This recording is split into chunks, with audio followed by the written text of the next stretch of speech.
പോലെ സംഘപരിവാറിനല്ല, നിർമ്മാതാക്കൾക്കും അതിലെ ബിഗ് എമ്മിനുമാണ് പൊള്ളിയത്. മോഹൻലാലിനാണ് യഥാർത്ഥത്തിൽ പൊള്ളിയിരിക്കുന്നത്.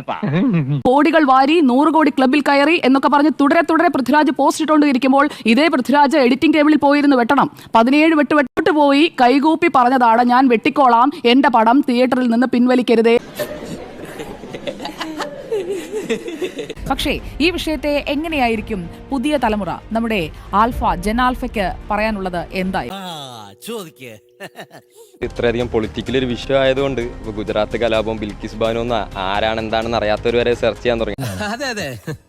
പറയുന്ന ആവിഷ്കാര സ്വാതന്ത്ര്യം, കലയുമായി ബന്ധപ്പെട്ട് നിൽക്കുന്ന ഈ ഒരു ധാരയിൽ മൊത്തത്തിൽ തന്നെ ഇതുപോലുള്ള എഡിറ്റിങ്ങുകൾ അങ്ങനെ പറഞ്ഞൂടാ. പിന്നെ ഞാൻ എന്തിനു വന്ന കൂടെയുള്ളവർ തന്നെ ബിൽക്കിസ് ബാനോ എന്താണെന്ന് ഗൂഗിളിൽ കോടതിയിൽ അടുത്താണ് വെർഡിക്റ്റ് വന്നത്. പക്ഷെ അപ്പൊ പോലും സെർച്ച് ചെയ്യാത്ത ഒരു സിനിമ കാരണം അത് സെർച്ച് ചെയ്യാൻ കലാപം നടന്നു, അത് 2002 നടന്നു. സിനിമ കണ്ടു കഴിഞ്ഞ് കോൺട്രവേഴ്സി അതിന് ശേഷം മാത്രമേ നല്ല കാര്യമുണ്ടോ, എന്തിനാണ് ഇങ്ങനെ ഇല്ലാന്ന് നടക്കുന്നത്? വിഷമിക്കാതിരിക്കും, ഇതിലും വലുത് ഏതാണ്ട് വരായിരുന്നു, ഇങ്ങനെ തീർന്നെന്ന് കരുതിയാൽ മതി.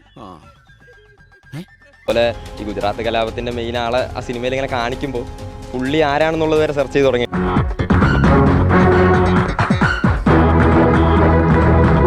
അതിന്റെ ഭീകരതയെ കറക്റ്റ് നമുക്ക് കണ്ടത് ആ സിനിമയിൽ നിന്നാണ്. ഞാൻ പറയട്ടെ ഇങ്ങോട്ട്, അല്ല ഞാൻ